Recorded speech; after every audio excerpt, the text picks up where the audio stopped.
साथियों नमस्कार, मैं अंचल अग्रवाल मैथ्स क्लासेस में आपका स्वागत करता हूं। हम लोग प्रॉब्लम्स ऑन ट्रेन्स के क्वेश्चंस कर रहे हैं।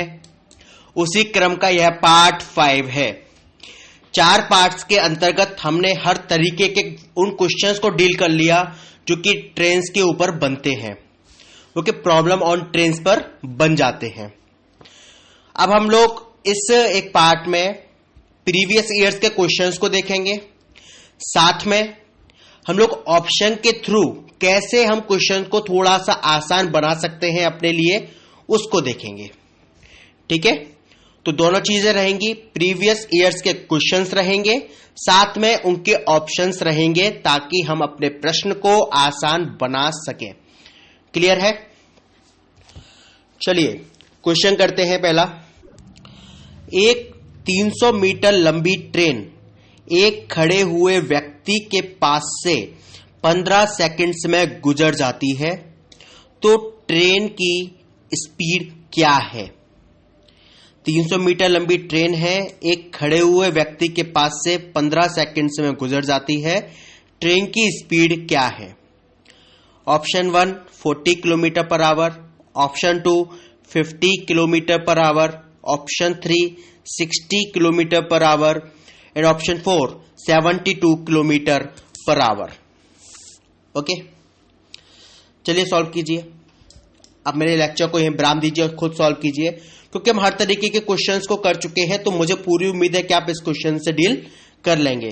ट्रेन की स्पीड आप मेरे को किलोमीटर पर आवर में बताइएगा। ठीक है, आप जैसे ऑप्शन से भी आपने देखा, चारों ही ऑप्शन किलोमीटर पर आवर में दिए हुए हैं, उसमें सॉल्व कीजिए।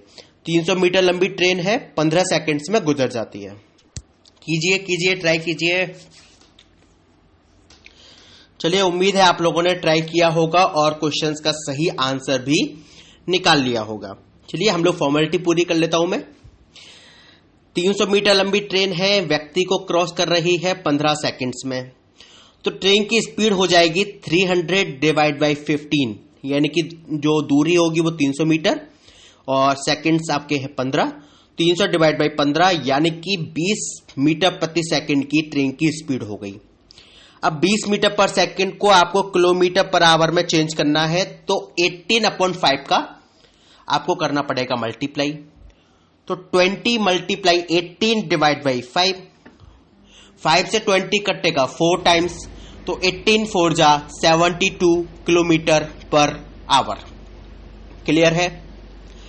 चलिए अगले क्वेश्चन को देखते हैं। ये अब प्रीवियस ईयर्स के क्वेश्चंस हैं, इससे आपको एक अंदाजा हो रहा होगा कि हमने जो मेथड सीखे हैं उसी पर बेस्ड क्वेश्चंस एग्जाम्स में पूछे जाते हैं।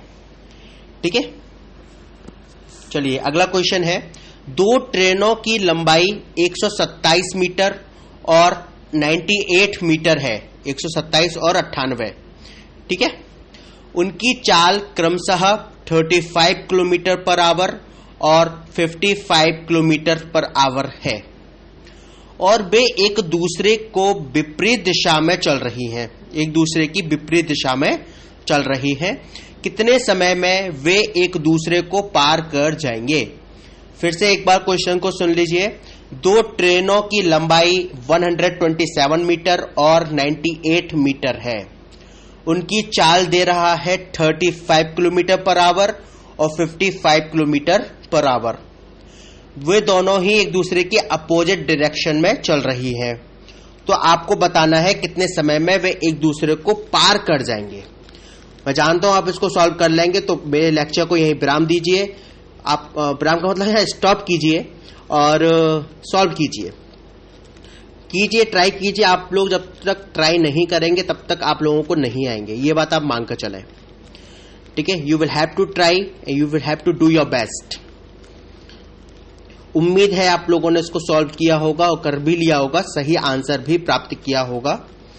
ठीक है, चलिए अगर आपका आंसर 9 सेकंड्स आया है तो आपका आंसर ठीक है, 9 सेकंड्स। अगर 9 सेकंड्स आपका आंसर नहीं है तो आपको दोबारा अपने क्वेश्चन को जांचने की आवश्यकता होगी। ठीक है, 9 सेकंड्स का आंसर आएगा। चलिए अपन लोग सॉल्व करते हैं। भाई देखिए, दोनों ही ट्रेन अपोजिट डायरेक्शन में चले या फिर सेम डायरेक्शन में चले, दूरी जो उन्हें कवर करनी होगी, वो दोनों की लंबाई के बराबर होगी। तो 127 और 98 को आपको ऐड करना होगा। 127 और 98 को मिलाए आप जोड़ेंगे तो हो जाएगा 225 मीटर। जब अपोजिट डायरेक्शन में चलती है तो आपको पता है कि चाल आपस में जुड़ जाती है। 35 और 55 को आप ऐड करोगे तो हो जाता है 90 kilometre per hour. 90 kilometre per hour को आप मीटर पर सेकंड में चेंज करोगे तो 5/18 का मल्टीप्लाई करोगे तो 90 डिवाइड बाई 5/18। 18 से 90 कटेगा 5 टाइम्स, तो 5 5 जा 25। ठीक है, 25 मीटर पर सेकंड आपकी स्पीड आ गई। अब आपको क्या करना है, जो आपकी टोटल डिस्टेंस कितनी थी 225, तो 225 डिवाइड बाई जो आपकी स्पीड निकल के आई है मीटर पर सेकंड में 25, 225 डिवाइड बाई 25 और ये हो गया आपका 9 सेकंड्स आंसर। क्लियर है? अगला क्वेश्चन करते हैं। इस तरीके का क्वेश्चन हमने अभी तक नहीं किया है, तो अब हम कर रहे हैं उस क्वेश्चन को। एक पैसेंजर गाड़ी 80 किलोमीटर पर आवर की गति से जाती है। एक पैसेंजर गाड़ी 80 किलोमीटर पर आवर की गति से जाती है, जो मालगाड़ी के स्टेशन से छूटने के 6 घंटे बाद स्टेशन से रवाना होती है। इसको आप ऐसे समझे कि मानना कि मालगाड़ी सुबह 10 बजे जा रही है, तो 6 घंटे बाद अर्थात 4 बजे शाम को निकलेगी पैसेंजर गाड़ी। ठीक है, और 6 घंटे बाद रवाना होती है तथा 4 घंटे में इसे ओवरटेक कर रही है। 4 घंटे में मालगाड़ी को ओवरटेक कर रही है, तो इसे तो आपको बताना है कि मालगाड़ी की गति क्या है, मालगाड़ी किस स्पीड से चल रही है। क्वेश्चन फिर समझ लीजिए। एक पैसेंजर गाड़ी है 80 किलोमीटर पर आवर से जा रही है। ठीक है, और मालगाड़ी के छूटने के 6 घंटे के बाद रवाना हो रही है। 4 घंटे में मालगाड़ी को ओवरटेक भी कर रही है। तो मालगाड़ी की आपको स्पीड बतानी है। ऑप्शन है आपके पास में 32 kilometre per hour, 50 kilometre per hour, 45 kilometre per hour, 64 kilometre per hour. 32, 50, 45, 64 kilometre per hour. Try करके देखिए सॉल्व करने का। क्वेश्चन कठिन नहीं है बिल्कुल भी, बस थोड़ा सा सेंस लगाने की आवश्यकता है और कुछ नहीं। देखिए सेंस कैसे लगाएंगे इस क्वेश्चन में, समझिए। देखिए मालगाड़ी को 4 घंटे बाद वो पकड़ रही है, लेकिन 4 घंटे कब? जब वो 6 घंटे के बाद अपने स्टेशन को छोड़ रही है पैसेंजर गाड़ी। जैसे मालगाड़ी हमने कहा कि सुबह 10 बजे रवाना हो गई, पैसेंजर गाड़ी 6 घंटे बाद अर्थात शाम को 4 बजे रवाना होगी और 4 घंटे के बाद ओवरटेक कर रही है, मतलब 8 बजे ओवरटेक कर रही होगी। ठीक है, तो ये बताइए 8 बजे तक मालगाड़ी कितने घंटे चलती? पहले तो 6 घंटे और फिर 4 घंटे और कुल मिलाकर 10 घंटे मालगाड़ी चलती। भाई सुबह 10 बजे से मालगाड़ी चलना स्टार्ट हुई और शाम को 8 बजे तक चल रही है, जब तक ओवरटेक नहीं हुई है। कुल मिलाकर 10 घंटे चली है। यहां तक क्लियर है? और पैसेंजर गाड़ी कितने घंटे चली है? 4 घंटे चली है। यहां तक क्लियर है? मतलब मालगाड़ी आपकी 10 घंटे चली है और पैसेंजर गाड़ी 4 घंटे चली है। अच्छा, पैसेंजर गाड़ी 1 घंटे में 80 किलोमीटर चलती है, क्योंकि उसकी स्पीड 80 किलोमीटर पर आवर है ना। इसका मतलब 1 घंटे में 80 किलोमीटर चल रही है। तो और हम जानते हैं पैसेंजर गाड़ी चली है 4 घंटा, तो पैसेंजर गाड़ी 4 घंटे में कितने किलोमीटर चली होगी? भाई पैसेंजर गाड़ी अगर 4 घंटे चली है तो 4 घंटे में कितने किलोमीटर चली होगी?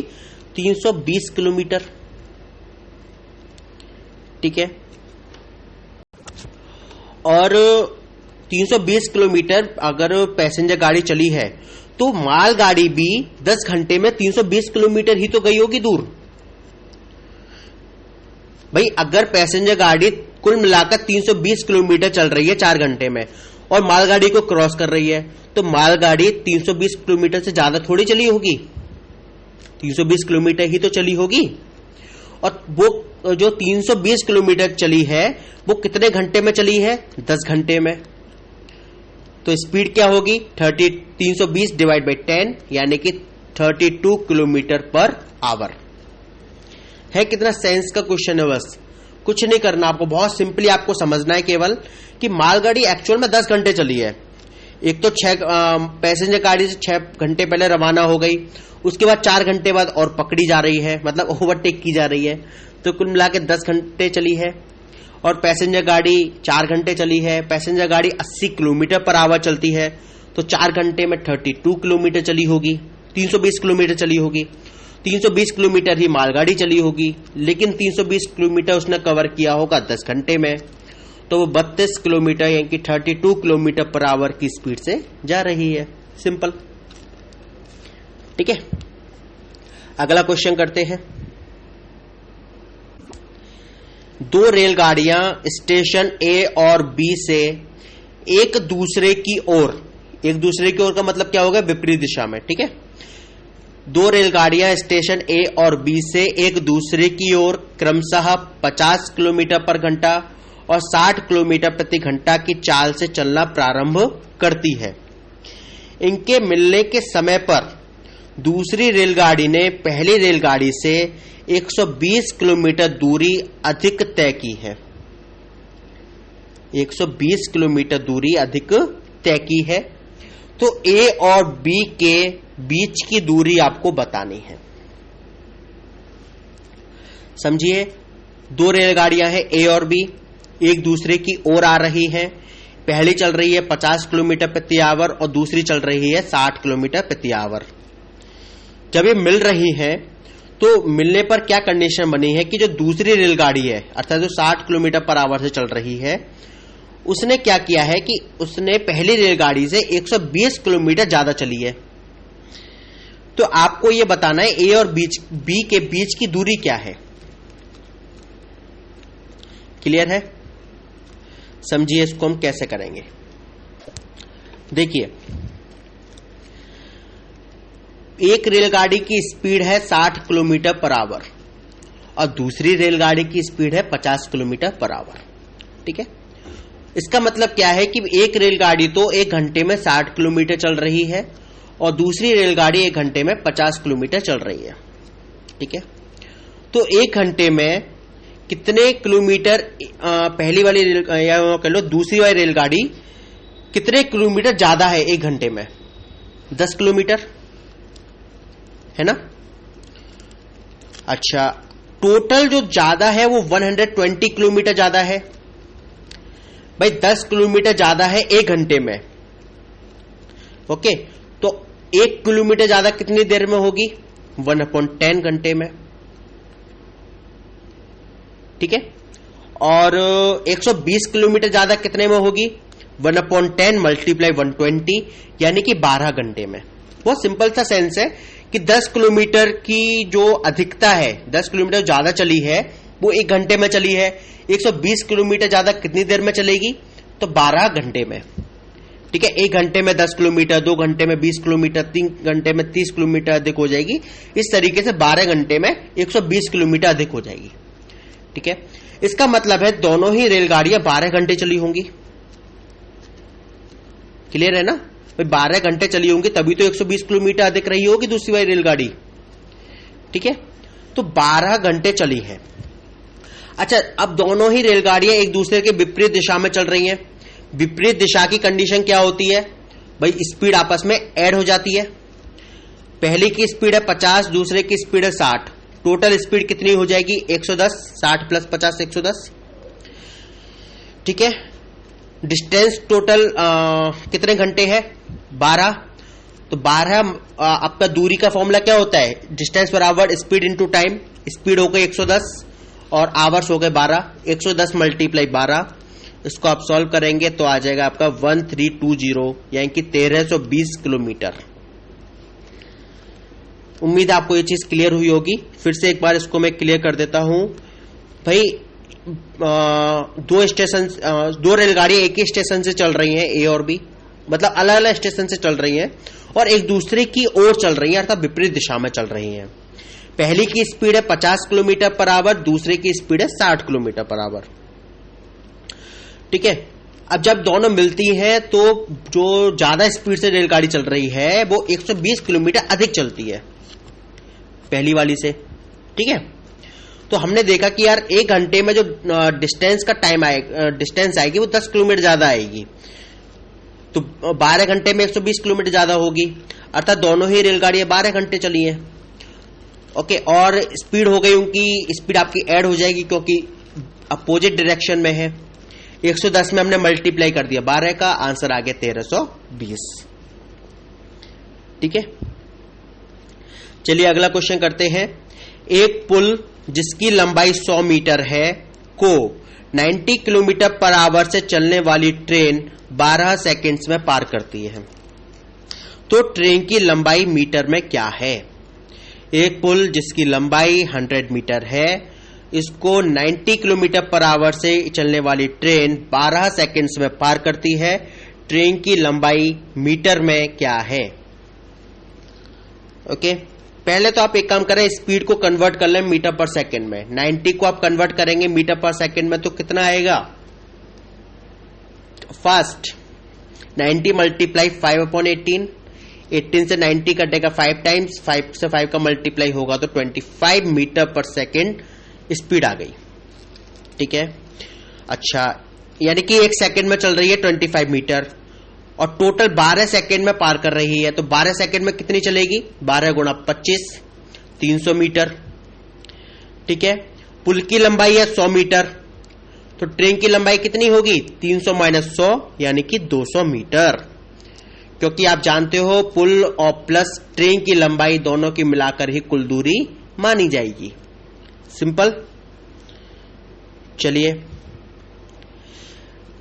चलिए इस लेक्चर को ये विराम करते हैं, एक और लेक्चर हम लोग इसका लेंगे और प्रीवियस ईयर्स के और क्वेश्चंस को हम लोग डील करेंगे, ठीक है। और मुझे नहीं लगता कि उसके बाद कोई भी क्वेश्चन प्रॉब्लम्स ऑन ट्रेन से आपसे छूटने वाला होगा, ठीक है। तब तक मुझे इजाजत दीजिए, अपने फीडबैक जरूर मुझे सेंड करते रहिए, आपके फीडबैक की मुझे बहुत बहुत आवश्यकता है। Thanks a lot.